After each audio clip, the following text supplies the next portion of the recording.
You're listening to the Thom Hartmann Program. And welcome back. Thom Hartmann here with you. And some interesting goings on in the political scandal and politicians going to jail world.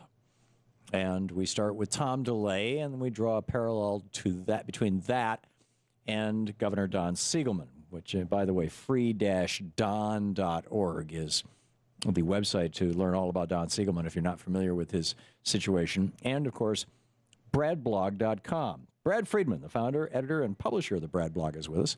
Hey, Brad, welcome back. Hey, Tom, how are you? You mean there's other news going on other than the hostage-taking crisis in D.C.? Well, we covered that for the first hour, so I wanted to talk about, it's like enough already, right? Yeah, right. So, and I find this story fascinating. Tom DeLay was pretty much nakedly taking money from corporations and fat cats in Texas and using that money to pass along to other Republicans in the House.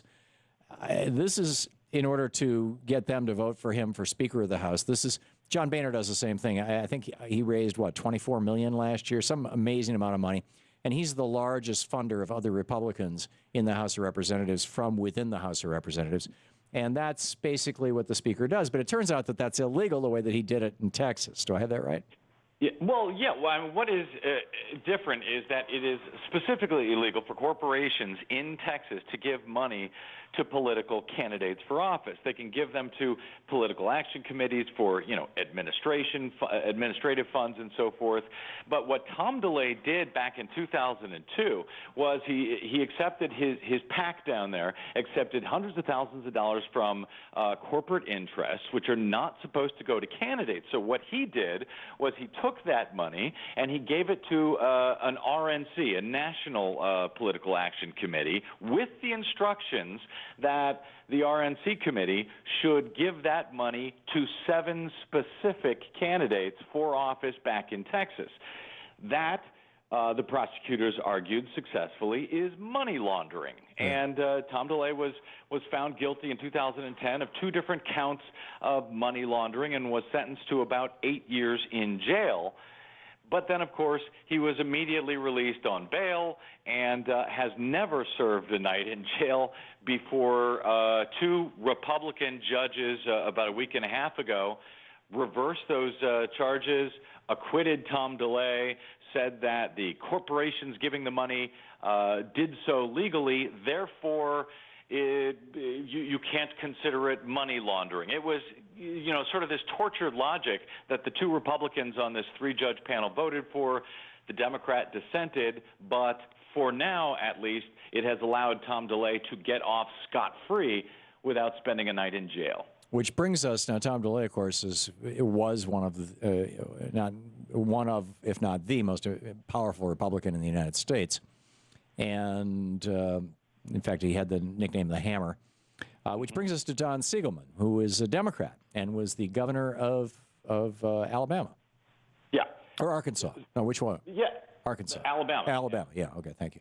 And Don Siegelman, tell us the story.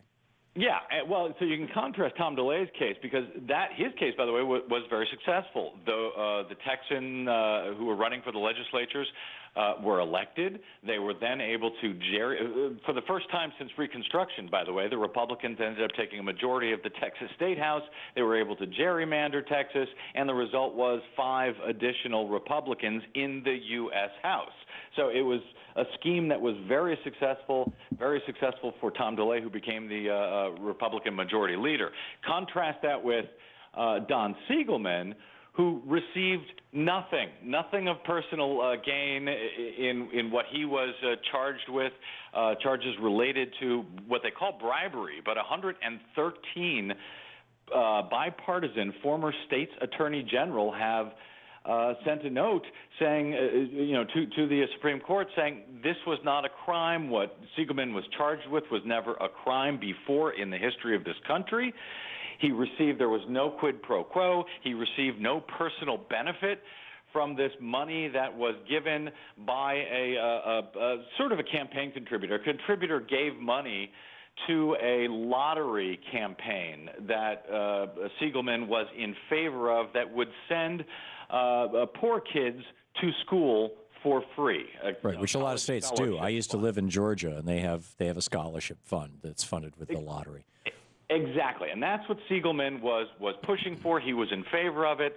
This businessman contributed a lot of money to that fund, and what they claim that this guy got in return was that he was allowed to be on a state hospital board. But the fact of the matter is, it was a voluntary hospital board. In other words, he was not paid for this position, and he had been appointed to that very same position by 3 previous governors, previous Republican governors. Right. So there was really nothing, apparently, that Siegelman got in exchange. So Don Siegelman committed no crime, and yet he is in prison as you and I are speaking right now. Yep. Tom DeLay committed an obvious crime, and yet he has never served a day in jail.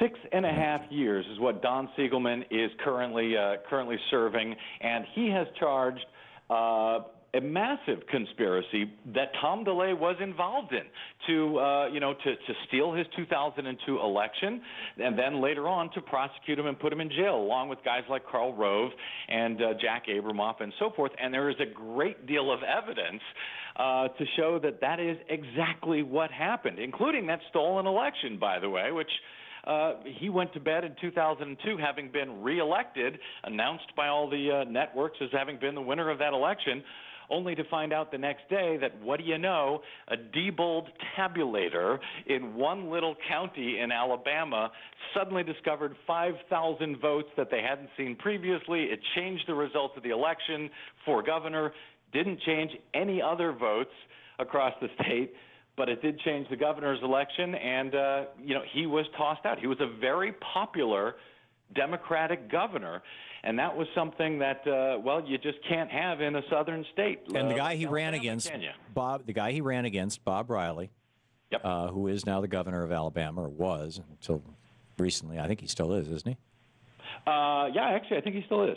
Yeah, the guy he ran against, Bob Riley, his campaign manager, right? Who, Mr. Canary, what was his first name?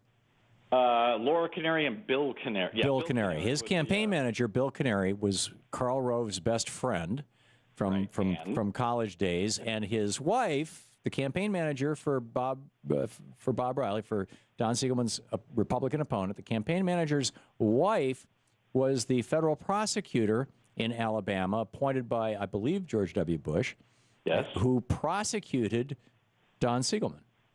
That's correct. I mean, an unbelievable conflict of interest. And by the way, as the case proceeded, the judges that oversaw the case were also clients of Karl Rove. So you have, the prosecutor married to the campaign chief of Don Siegelman's rival. I mean, it's an extraordinary case of injustice as far as I can see. And yet Siegelman's still in jail. Tom DeLay is walking free. Ted Stevens, you remember, similarly was let off the hook as soon as the Obama administration came to office because of prosecutorial misconduct. But in this case, there seems to be no action whatsoever other than the Department of Justice trying to get a stronger sentence against Don Siegelman. It is just outrageous, Tom. Outrageous is not a strong enough word. It's anti-American. It's the kind of thing you would expect to see in a banana republic. It's the kind of thing that you would expect to see. I mean, this is the kind of criminal justice system that North Korea has.